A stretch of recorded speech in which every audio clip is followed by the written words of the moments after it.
Okay, welcome to Social Distillation, a submarine still of the internet, where we attempt to drop the bead and pour white lightning straight onto your brain.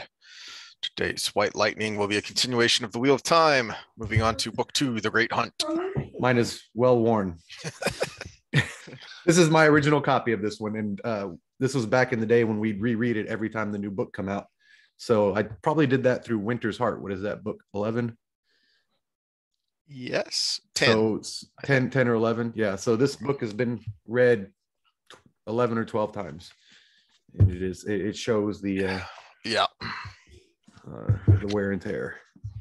Well, before we start to get into specifics, just kind of thinking about the book and especially how it starts, one of the first things that jump out at me is that we're about to get a huge expansion of the world. Mm-hmm. Right? So we heard about lots of things in the world, but our focus was always kind of small because it was always on, the Fellowship, for lack of a better word. Mm-hmm. The group leaving the Two Rivers, that group, and then we got a little more of the world when they got separated, because we encountered Elias and the Tinkers, we encountered Bell Doman and all that when they all got separated. But now it's all going to kind of come rushing in, especially right off the bat when the Amarillan seat comes on in with a big chunk of the most important Aes Sedai that we're going to meet through the whole series. Mm-hmm. We're going to at least get their names and a brief introduction in these first few chapters.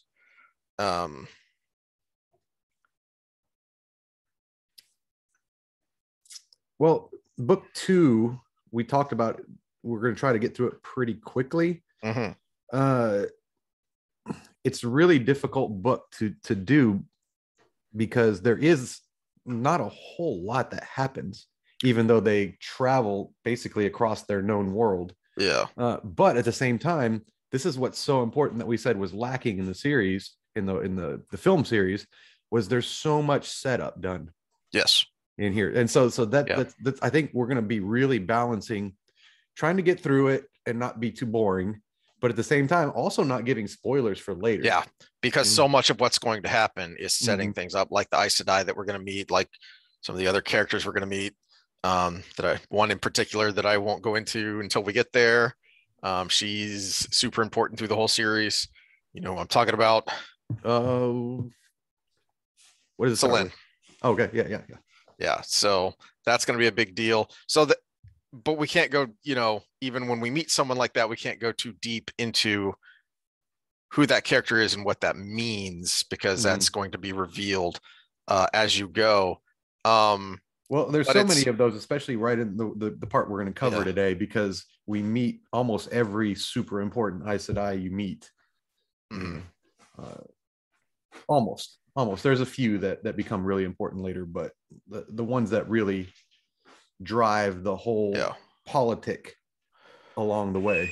My other thought when I was getting set up to start reading through this is it's a huge expansion of the world, but it's not overwhelming, because everything that it's like a zip file. So we're just unpacking things that had been compressed earlier. So we've talked about the Aes Sedai, we've talked about the Amarillan seat, all of these things that we're about to see in much more detail are things we're at least passingly familiar with. So it's not going to be overwhelming, even though we're going from this group to this whole story world, right? Well, I've got up here Berlinski's book, Devil's Delusion, because you had me read that, and I'm going to reread it because, again, books are different when you read them later. Because I'm going through a series on YouTube, King Crocoduck. By the way, it's much more intelligent than the name sounds. But sounds like a child's show. But he's got a series called Quantum Theory Made Easy, and it's not easy. No, but it's probably as easy as quantum theory can be. And there was a lot of discussion of that in that book. So I'm going to go through this series of quantum theory and then reread that book. So maybe I pick up a little bit, something that I didn't get before in the discussion of that. But I bring that up because there's a lot of quantum theory in book 2 of the Eye of the World. So, or the Wheel of Time, excuse me. Yeah. Well, the first specific thing to get into, because it's not just this opening scene, but then it leads into how Rand behaves later, is we start to see the negative side of Rand's stubbornness right off the bat. When he's sparring with Lan and that wind hits him, and he's insisting that the Dark One is dead, even though it seems kind of obvious to me that he doesn't say this right out because he's writing it from Rand's perspective, but I think Jordan gives the strong impression that Rand deep down knows that's not true, but he stubbornly refuses to let go of this idea because he desperately wants it to be true. Well, this is on the line of theology versus reality too. In his real, I'm going to use these words, lived experience, he killed the Dark One. He saw it happen. It was in front of him. And so that's his reality. But when you think of it theologically, there's no possible way that happened. He didn't get all of a sudden the world would be this sunny chirping, no evil place, right? We know that there is still darkness around. Yeah. Even though we can't prove that the Dark One is alive. Right. And he's got people around him saying, look at this evidence, look at that evidence, think about this thing here. Do you really think, Moraine said at the end of the Eye of the World, and it reiterates it again here, do you really think the Dark One are you sure the Dark One can be slain at all? And if so, that easily? There's plenty of evidence, counter evidence around him, but he doesn't want to look at it. They couldn't even slay him in the Age of Legends. And they knew it, so they tried to trap him instead. Yeah, and that's the big thing. Do you think this country bumpkin that just came across this power yesterday? Yeah. Again, one of our themes. You don't just do it when it matters. Yep. Their wisdom versus his stubbornness, and this is where the stubbornness gets in the way. I did like that scene where with Lan though, when he's because first of all it gives you the progression. He's better with a sword at this point than most people, even though he's not worthy of a sword master. Yeah. But he's practicing with one of the best swordsmen in the world. He's got natural talent. He's got natural ability, and he's focusing. So he's not just letting his natural quick wrists and athleticism do it for him. He's actually dedicating himself. Well, we got a lot of things going into him becoming a badass. He's got the stature already. He's bigger than most men. He's taller than most men. He's already faster than most men. He already knew the Flame and Void, which was probably the part of the sword mastery that would be the longest running to train. But his father had already taught him from a young age. And so you've got all of those things playing into it. And now you've got a sword master dedicating a lot of time to teaching him how to use it. And that's a progress that you didn't see in the show because you'll just bring it when it matters. But, part of that point was one of our gripes was that you never see Lan trying to guide the boys and teach them how to use their weapons properly. Even just for a few seconds, just to let you know what's happening. You never see that, and here you have a significant progression of that, because not only is he working more rigorously, you find that he's been working, and then when they stop the sparring, he actually opens up and talks way more than he has to anyone but Moraine through the first book. He actually sits down and has a fairly serious, not just mentor to mentee, but man to man discussion with Rand, which is something we've talked about at several points through the Eye of the World. But then Rand's obviously not ready to learn those lessons yet. And so in a few chapters down, skipping forward a little bit, he's going to start acting like an a-hole to Matt and Perrin, because he's trying to drive them away, because he's fixated on this one path of, all right, I have found this thing out, and so I must do this. And to your point earlier, there is something to perception. Perception doesn't determine reality, but it does determine your reality. And so it's not like he's wholly irrational to be doing what he's doing. It is rather irrational to fixate on this one path without ever considering any other options. He's just stubborn, certain that he has to do this to protect his friends from, him going mad and him using the power and all that. Well, and add to that the stigma around what he knows he has now.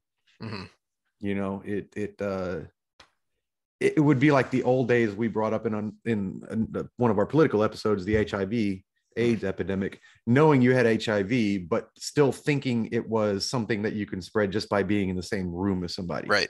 And now we know that, well, if you have it, well, that really sucks. But at the same time, you're not going to just give it to everybody around you unless if you take the proper precautions. So he's still in that stage where this was something. I mean, it was right there with the Dark One. So his mindset going into that is really tough, especially when you're dealing with probably the closest people to you that you have around. There's probably a little bit of it when you look at him again. We're thinking scared boy at this point. He wants to drive them away for their safety, but he doesn't just run away because they're his safety. Yeah, they're his comfort zone.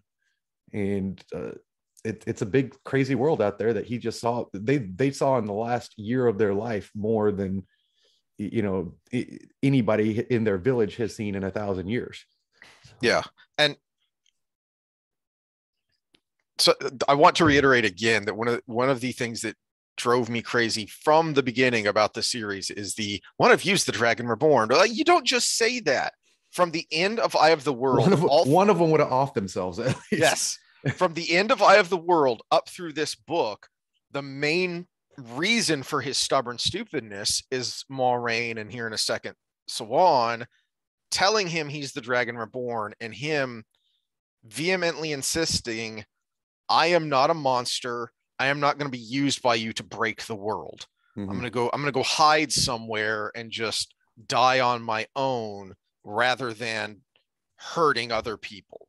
The Dragon Reborn is not he's the chosen one, but again, Jordan's turning it on his head. He is a vilified monster in the eyes of almost everybody in the world, including Rand, including the actual dragon, and then the people around him. And also, interestingly, as a manly man, it actually doesn't help that Nynaeve and Egwene aren't scared of him, because they at times look at him with pity. And when he notices that it's the same feeling that Perrin had when the episode last time when they were talking about Egwene's eyes on him when she knew he could talk to the wolves. It was what is she thinking? And it's almost like someone died is the way they're looking at him. The Rand they knew is dead, which is something that's important because it comes full circle later. But then the Swan shows up in a whole parade. Now, what I don't remember, and I didn't get the time to skim through this, why did that parade come in the first place? That's what I forgot.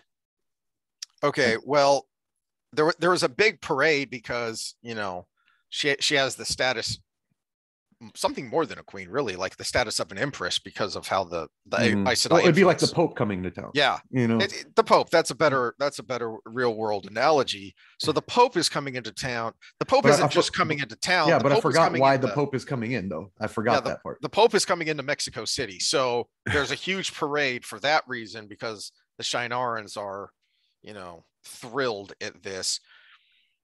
She's coming. I can't remember what the excuse was, but she's coming because she hasn't had word from Moraine. Okay. So when they finally get alone together, and Swan is ticked off because, and then they have sexy time, right? That's that's what the series told me. Yeah, well, the series lied. That's what the series does. They had to check a box. That's all it was. Yeah. So Moraine sent word that when she was entering the Two Rivers, and then the next time someone got word from her, it was when they were in Camelin about to go to Shinar. Mm-hmm. And then she never heard back from her. And so when she came to Shinar, because what they're doing is so important, she has to know what the heck is going on, and they need to figure out their next move because Moraine didn't follow the plan. The plan was supposed to be bring him to Tar-Valon, we will hide him, we will seclude him, and we will guide him so that when we're ready to declare to the world that the Dragon Reborn is here and here's all the proof, and then we're right there to make sure things happen the way it's supposed to. And by supposed to, I mean the way we think it should happen. And that's what jumps out at me in their conversation. Well, two things. The first thing is how much better and how much different it is from the stupid series of you see both of them are, you see just how dedicated they are to this cause, why they're so dedicated to it, and how intelligent both of them are to think through and plan and scheme. Mm-hmm. And not only that, but have been doing it for 20 years. Yeah, well, and there's tension there too, but it's not sexual tension. It is tension of people with a like-minded goal, but they're almost in a way slightly plotting against each other too. They're like-minded. It's almost they have in the their same nature. Goal, but it is in their nature. And there's also the added dynamic, the added tension of the fact that they used to be best friends, and now one of them is the boss, like the absolute boss, right? And so there is a little bit of tension there of Moraine knows that at least in private she can talk to Swan as a friend, but she's also the one in charge of everything. So she does have to be a little deferential,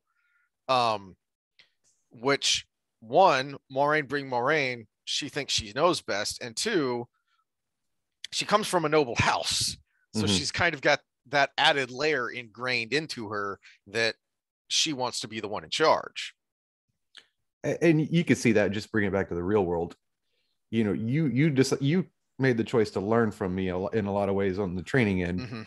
But if you were my employee, there would be a tension there because we've been friends since we were, 10 or something, so there would be some tension there every time I had to lay down the law, and every time you thought that was unjust, it would actually be worse than a regular employee. So that's why there's no fraternization policies at work. Right. It's exactly why it exists. That's why it's a colloquialism to never work with family. Because that makes it even worse. Well, and I had a partner going into business in the beginning, and the lawyer that was helping us get started, she gave us a warning, and we thought we had it down, and we didn't heed it. And she said, if the worst of the worst business wise thing happened, could you still be friends? And that's when and gosh darn it, she was right. That business tore us apart. And it didn't help that we didn't complement each other. We were the same thing going into business together. So we ended up being the same skill set, thinking that we did it better than the other one at some point. And it was a bad mix. Like if she had been like really good at marketing and accounting and I did the training side, it probably would have been like a happy marriage. But because we were both trainers, it was it created a lot of tension because neither of us wanted to do the other part, and we kept delegating it to each other, and we started getting to the point where that bitterness kind of rolled over into the other side. And and Swan and Moraine, they are both blue. They both have kind of the same mission, but they have different roles in it. And I bet you, just knowing my own business experience, the likeness of their role makes it difficult to interact. I think, yeah. So I might be about to cross over into spoiler territory here, but I think that's a major reason that things go the way they go as well. The unintended consequences of their plans. I think a major reason that things play out the way they do is because there isn't anyone to say, yeah, but what if, it's almost like the best dynamic would have been a reasonable red and a blue, and the reasonable red be the one in the world, not to still whenever they found the dragon, but to control, which is a theme we get to later where it was an unreasonable person. But speaking of unreasonable reds, we meet Leandrin here. Yes, we do. Yes. And okay. We bitch and moan about the series all day long, but Leandrin was perfect. That was the most well-played part. To me, that's the most well-played part in the whole series is Leandrin.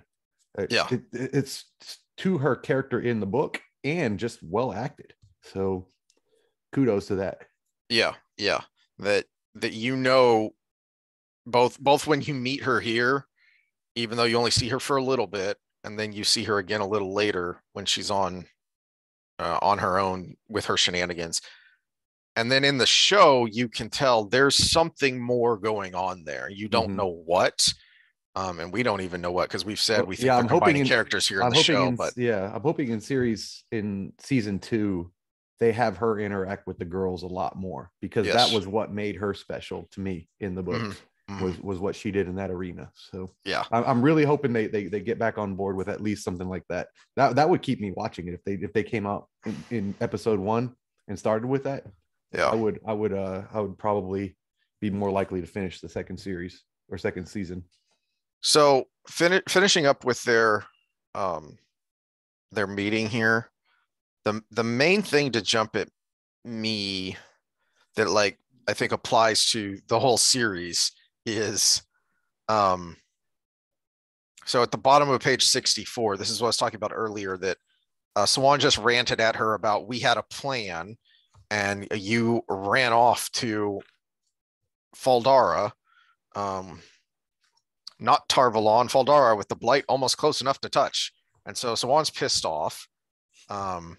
Nearly 20 years of planning and searching, and you toss all our plans practically in the Dark One's face. Are you mad? And Maureen's response is very wise, not just intelligent, it's very wise. The pattern pays no heed to human plans. With all our scheming, we forgot what we were dealing with. Tavern. Elida is wrong. Archer Paindag Tanreal was never this strongly Tavern. The wheel will weave the pattern around this young man as it wills, whatever our plans. And yet, she doesn't follow that advice on her own. She moderates what she's doing, but she doesn't actually stop scheming. She doesn't actually stop trying to push Rand in a particular, not guide Rand, but push him in a particular direction. And it takes a long time for her to realize that doesn't work with this guy for all of the reasons that we've laid out and that she lays out. Is he's Tavern, he's a super strong caster, which gives you added mental and physical fortitude, and he's also stubborn as an old tree root because of where and how he was raised. And so you can't try and put blinders up around him so that he only sees and goes in the direction you want. He's going to instinctively try and pull the other way. And you're also getting tastes of Land teaching him to be water stubborn. Someone who's willing to stand up to their Aes Sedai, who nobody else in the world is willing to do, other than maybe a White Cloak. Yeah.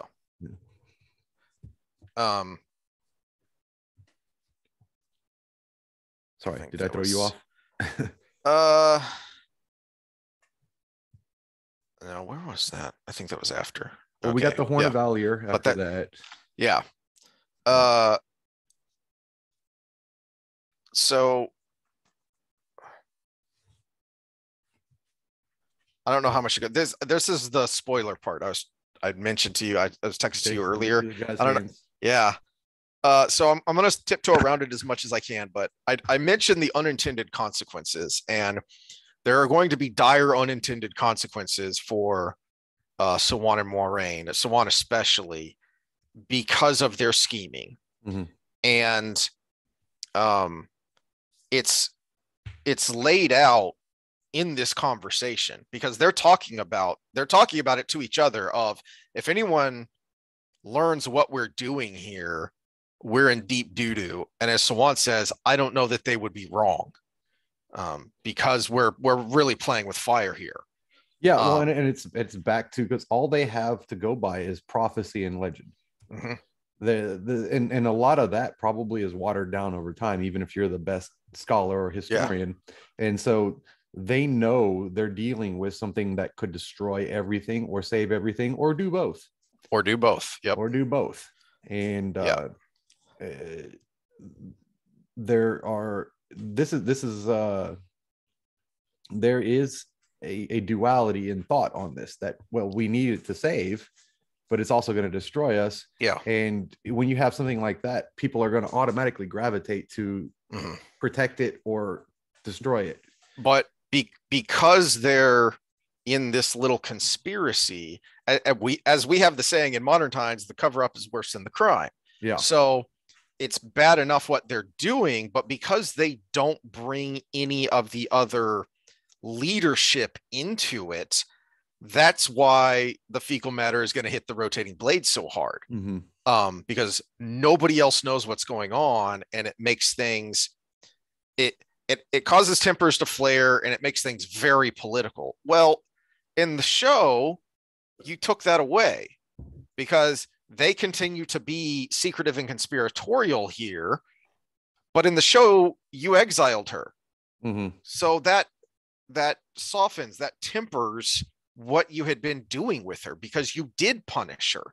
Because Sawan talks about in this conversation that what they kind of showed in the show with some of the sitters, some of the other Aes Sedai, wanting Moiraine punished, wanting her reeled in because she's off doing who knows what without any accountability to the tower. Well, you made her accountable. I mean, you did the second worst thing you could do to an Aes Sedai, is exile. The worst being, gentled. Yeah, still. So still. Yeah. Yeah. So you did the second worst punishment you could have. Which happened anyways in the show. So now in the show, because you wanted to have this stupid scene and you wanted to do your own thing for whatever reason, you've borrowed trouble, as we complained about with some of the other decisions they've made. So now you're going to have to either just kind of plow through when the shit hits the fan, or you're going to have to kind of bend over backwards to come up with the justifications that are in the book for why Sawan faces the consequences that she does. I think it's a combining of stories. I think Moiraine takes what Sawan does in the books.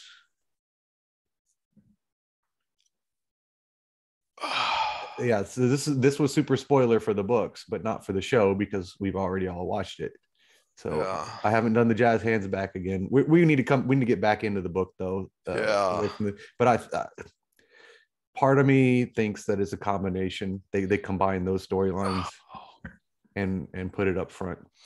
That would just be borrowing even more trouble if they do that. Hey, like I said, I don't think they're thinking ahead in the series. I think they're just going season to season and winging it. They're doing the bad. They're checking the woke boxes and going rule of cool. Let's be as woke and as cool as we can, so we can keep getting re-upped. Okay, jazz hands. No more spoilers.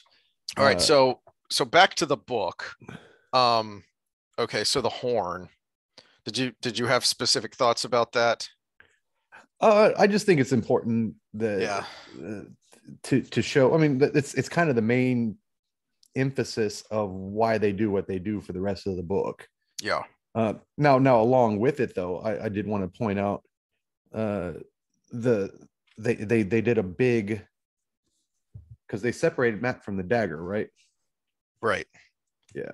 So this was the scene in the show where it's just one person, but how difficult it was to separate him from the dagger and how incomplete it was. Mm-hmm.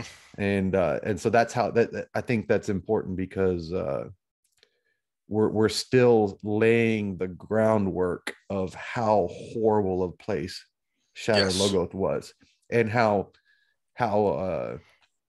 viral it was. So I think that's just kind of an important point to put out, because they even with all of those powerful people there, they couldn't complete the process. Which is a good point, because that's going to make things make more sense as we move through the whole series, but this book especially, when you see what Padan Fain becomes. And this is where Padan Fain, I mean, he in the first few chapters where we're at, he's a raving lunatic. Yes, he's a rabid dog at this point. But this is the book where he establishes himself. I really think.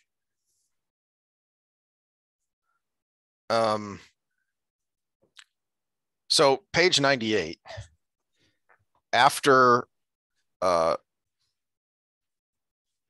attack on Fal Dara, where they spring Fain and steal the horn.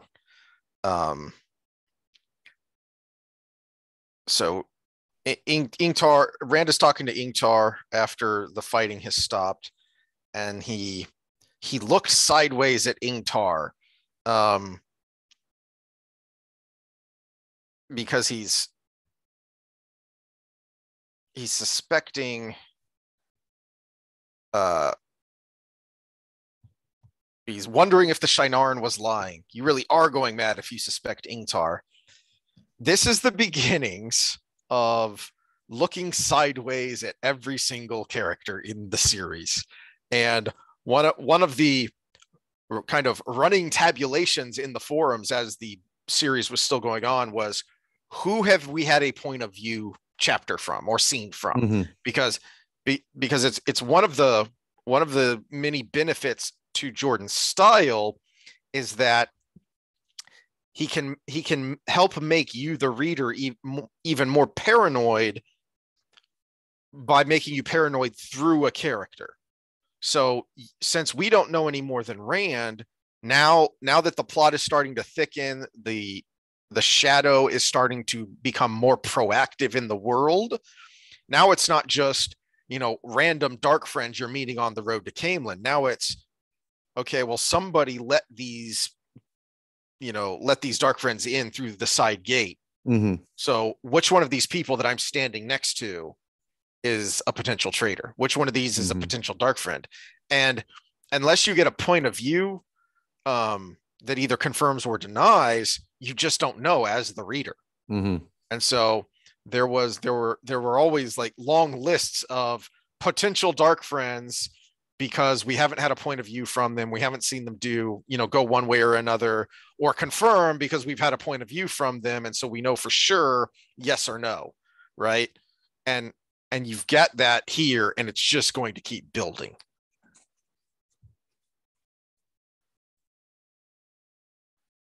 Well, we get a little taste of Varen in this scene too. Yeah. And I think this also, he starts to establish the differences between the Ajahs. Yes. Because she's just sitting there taking notes in this bloody,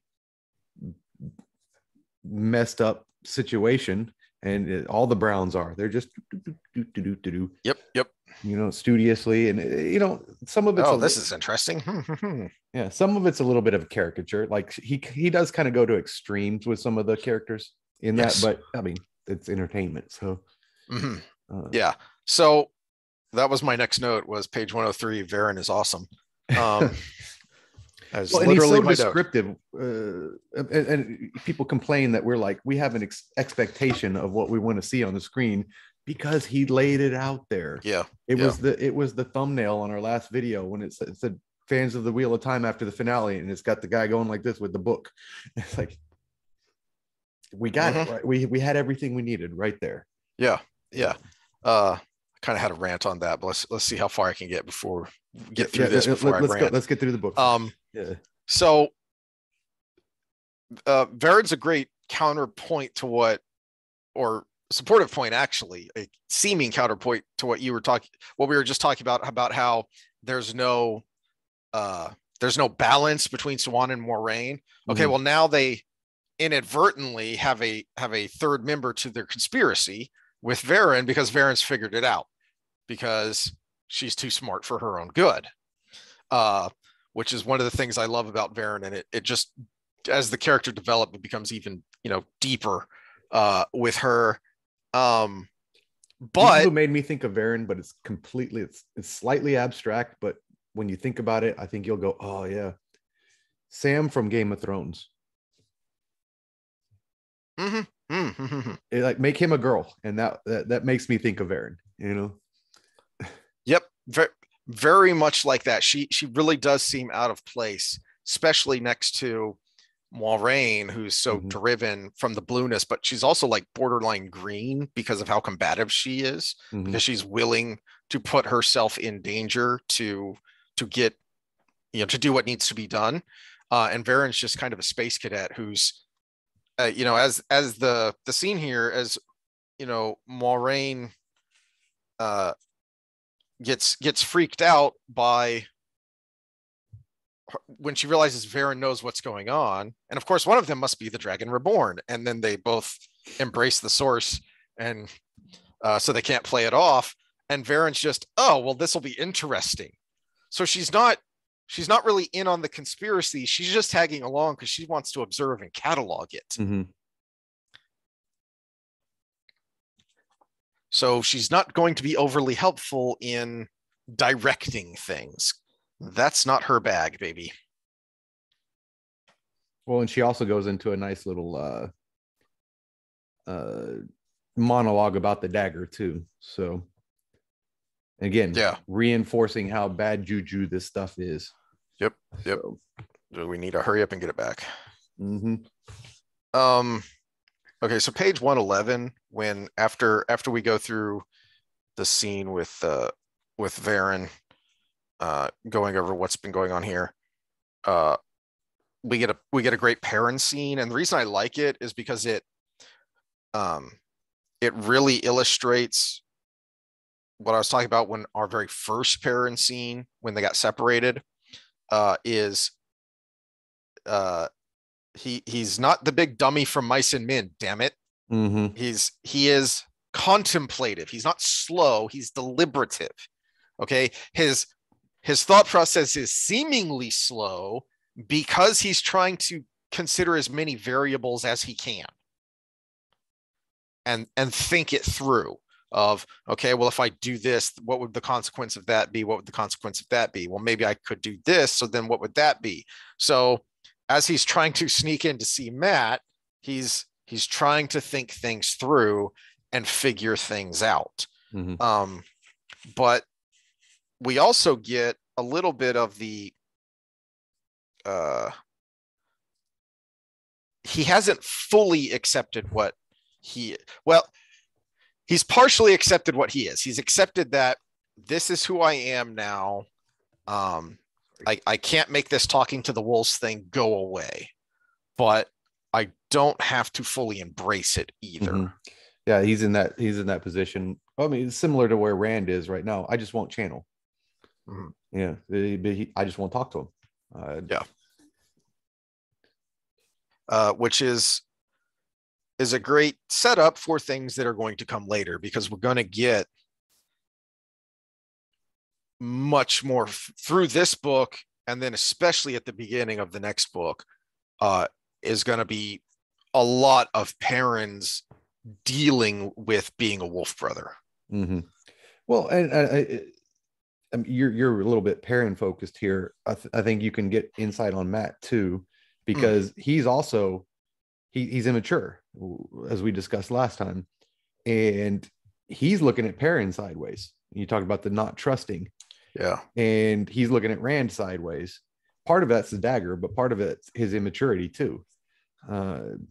And so you get a little insight of, well, he is the one that's going to be the most judgmental of them, even though he's kind of the mischievous one. Yeah.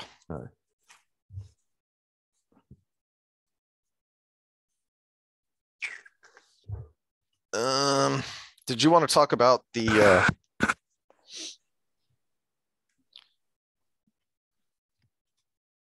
oh yeah, okay, so go to page 118.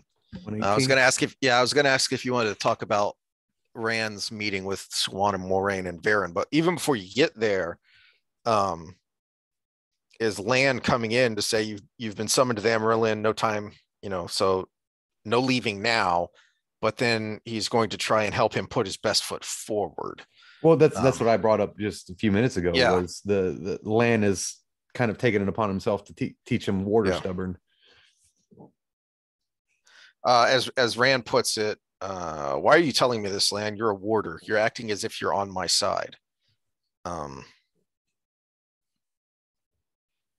it's a good contrast. I think it's doubly informative because it's showing you a lot of Lan's character, who we've only seen kind of superficially so far, and we're starting to see more of his fuller character, starting with the conversation he has with Nynaeve while they're camping over the Thousand Lakes, and then his talk after the sparring session with Rand. But there are a lot of similarities between Lan and Rand, and so their paths do kind of follow each other through the series, but Lan is the more mature version of Rand. And you actually see that a little bit if you for anyone following along, at some point we're going to get to New Spring, which was the prequel novel. That was one of the reasons Path of Daggers took so long to come out, I believe. I believe he was working on that and the Big White Book in between Crown of Swords and Path of Daggers, I think is when that came out. It sounds about right. But you see Lan and Moraine's meeting. That they talk about a little bit in the series, but you actually see it, and then how Lan became Moraine's warder. And so you do see some more similarities there, but Rand is still being stubborn stupid because he hasn't had that life experience yet to temper and direct that stubbornness. So keep this in mind as we move along here, and you've already seen some of it. We've already talked about some of it with Rand's stubborn insistence that the Dark One is dead. The wheel weaves us all into the pattern as it wills. You have less freedom about it than most, but by the light, you can still face it on your feet. You remember who the Emerald Seed is, sheep herder, and show her proper respect. But you do what I tell you, and you look her in the eye. So that's where Lan can be seemingly fatalistic, but not nihilistic. You don't have any say in how the pattern's going to, how the wheel is going to weave you into the pattern, but you face it on your feet. And Rand's going to start to understand that, but at first it's going to be his understanding is going to be superficial, which causes some of his problems. It causes a lot of problems in a few books. But I had forgotten about this scene. So yeah, that's pretty cool. I'd even forgotten about it when I made my comment earlier. So. Oh, and then so this is part of where Rand has both benefit and problem, because he doesn't have any experience in the world he's going into. So we talked about at the very beginning, the first few chapters, Vi of the World. He has a different set of experience that has tempered his mind and his personality to be strong-willed enough to face what he's going to face. But he doesn't quite know how to do that, dealing with different kinds of people, because the only people he's ever known are Two Rivers people who, even though they're different, even though you have, people like the Congers who are a pain in the butt, people like Sin and all that, but they're still coming from the same place, even though there can be conflict there. Now he's having to deal with people who are completely different personality wise, and he has no experience in how to do that. And it's his introduction to politics. So he's from a world where your word is your bond. Mm-hmm. You shake hands over it, even though the meeting's 6 months from now, we're still going to meet. And now he's being introduced to the world of politics, where every word you say is scrutinized. Yep. And can be, and will be used against you. And my point is leading up to the end of this scene where Rand is getting dressed and he wants to know, what the heck does all this mean? I don't understand any of it, because Lan is giving him all these formalities. And he says, you can understand later so long as you remember now. Think of it as upholding custom. The Emerald will do with you as she must. If you believe you can avoid it, then you believe you can fly to the moon like Lynn. You can't escape, but maybe you can hold your own for a while, and perhaps you can keep your pride at least. And I had this thought that custom is muscle memory for the mind. Mm-hmm. So he's trying to instill in him custom so that he doesn't lose his footing when he's trying to think through a new situation, right? So I slipped and cracked my elbow and my head on ice because apparently I've lost the muscle memory to walk on ice. Right? So when the feet start slipping and your body kind of freaks out, and then your feet go up where your head should be. So here's advice for everybody. This is free advice from your resident trainer here. If you want to walk on an unstable surface without hurting yourself, walk like you're trying to be quiet. It's pretty close to absolute balance right there. So walk like you're trying to sneak up on somebody, and you very rarely will slip, even on the slickest of ice. So there's your free advice from your resident trainer. But practice it all the time, and you'll start walking more smoothly in every situation. And the kind of mental parallel to that is the idea of fake it till you make it, which is basically what Lan is telling Rand to do here.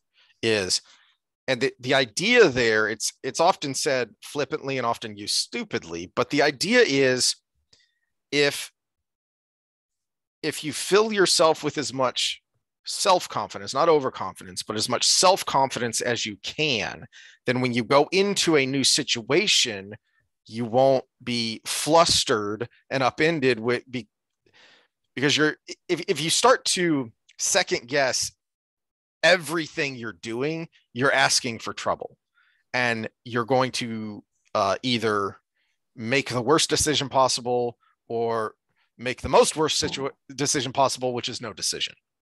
Well, so this is to bring this back to the real world where we are in the podcast world at this moment.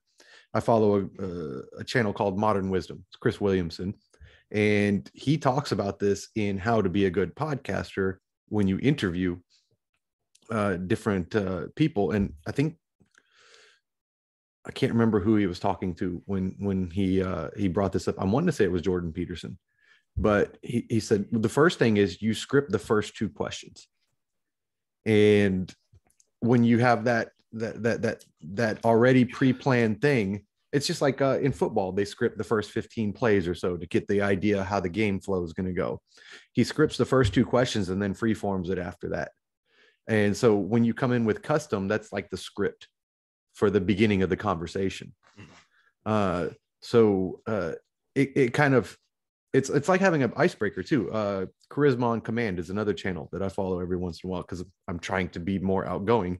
This is part of the process, which is why I started this. It's part of my process of trying to be more outgoing, but it's he said, script the first few jokes when you talk to anybody. If you're in the dating world, script the first few jokes you pull when you're talking to a person of the opposite sex, especially if you're that person that's kind of a little bit socially anxious, and then just build from there. Because once you get that first laugh, you're gonna be on a roll.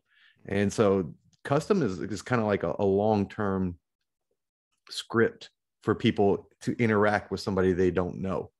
And Lan is trying to teach him the custom of interacting with probably the most powerful person in the world at the time. And that, if you're not intimidated there, you better have a plan. Yeah. So, yeah. And this is actually, now that I think about it, this is going to come up in practice during the middle of the hunt for the horn. So I'll try and remember it when we get there. So I just forgot where I was going there. I think I'm done there. Yeah. So we get the meeting, we got the custom, we got Lan grooming, basically, in the good sense of the word, Rand. We meet Varen, Swan, and Moiraine interaction. But the important thing here is the horn is gone and the dagger is gone. Yeah. At this point. And we've kind of already talked about the interaction, because we've been talking about, you know, all the parts around it, and the themes and whatnot there. Well, again, we're getting deeper into Rand's head. Because his stubbornness, but his loyalty is also the reason he can't leave, and he ends up going on this journey for the horn to begin with. Where was that? I've missed it. I didn't write a page number down because I'm an idiot, but somewhere in here we get a short scene with Bail Doman, right? And I can't find it, but I love this little kind of non sequitur out of nowhere, and yet the plot thickens.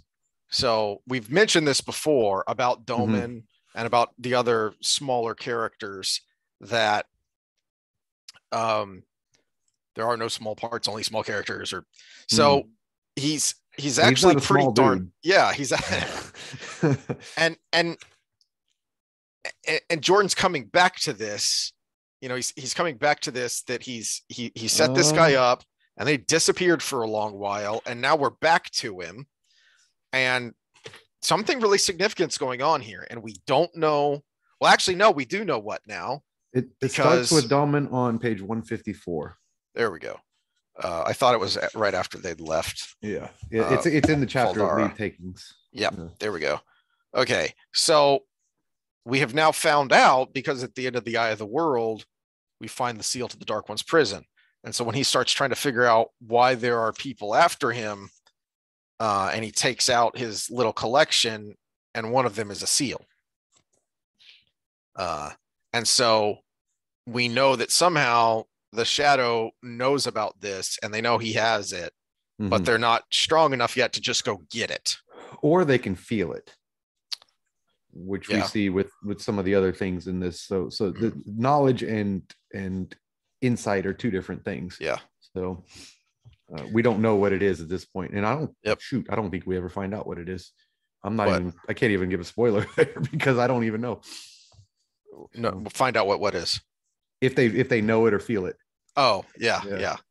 But he pops in. The plot's gonna thicken here, and now he's gonna disappear again. So Jordan's gonna leave you hanging for a while, and then he's gonna come back to it later. But that's gonna happen a lot with supporting cast that we're gonna see and then leave, and then we're gonna come back to, and it's all going to, you know, fill this incredibly complicated web that Jordan is creating here. Well, shoot, I just went through on the letter he read, and the name on the letter, the letter is somebody we see later, and we find out is a certain thing, and I'm like, well, I should have known.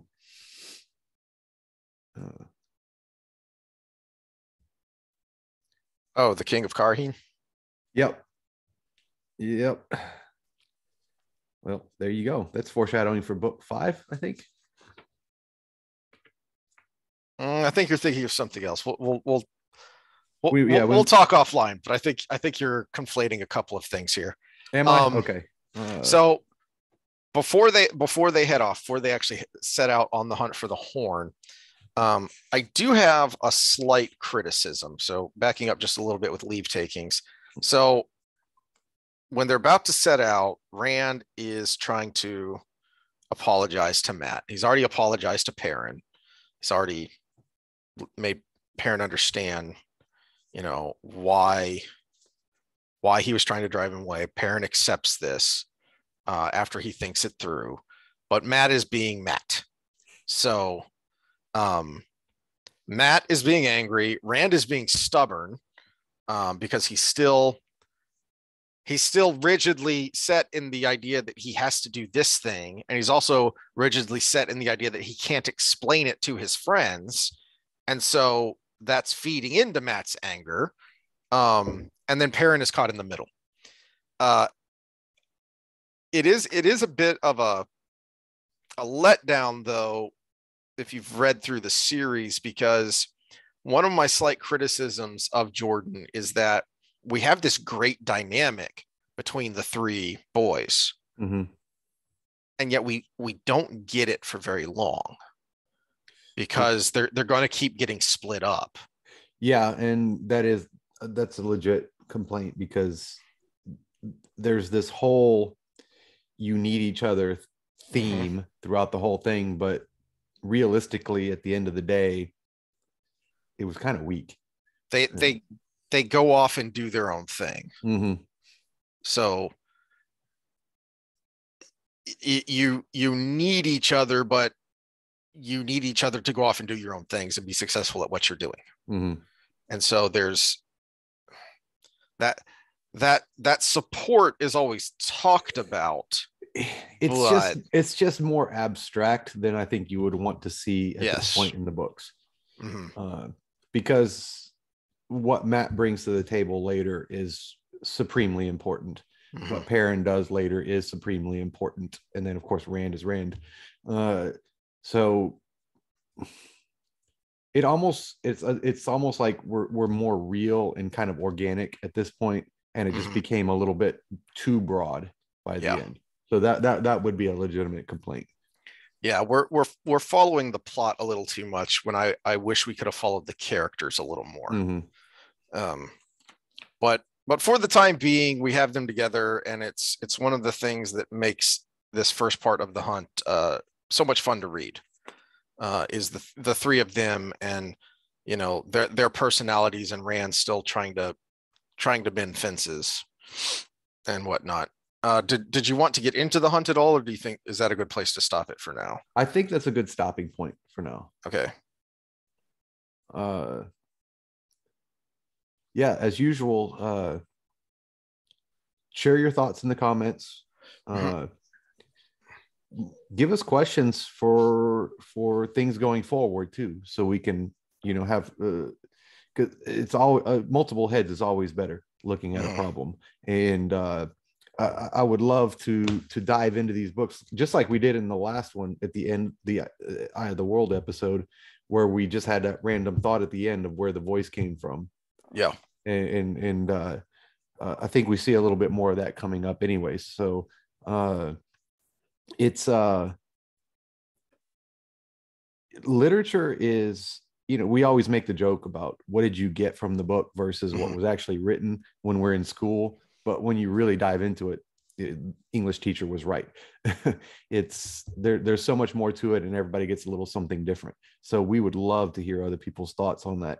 And we're just giving you our thoughts as we go through. And I might have to skim through on this one again, just because it's been so long since I've done this one. Yep. So that was up through chapter 9, and we'll start on chapter 10.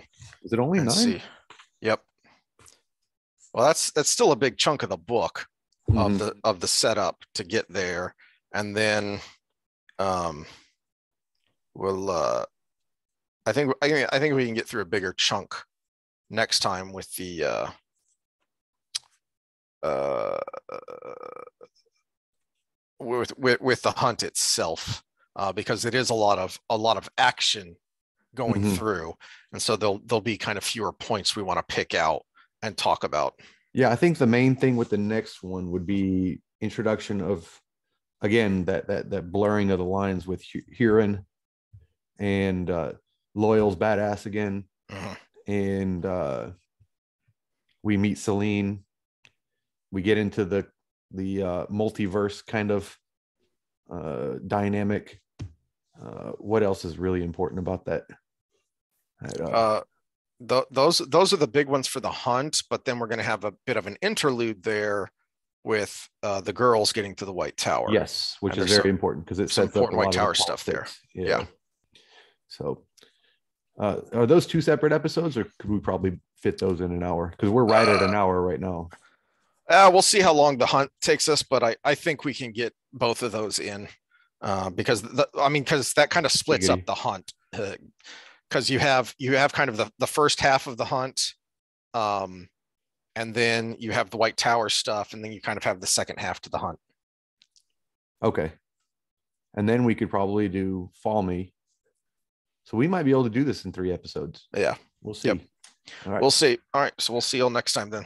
All right. We're going to take a break. We're going to do a part 2 because we got some real life stuff to rant about. Man. All right. All right.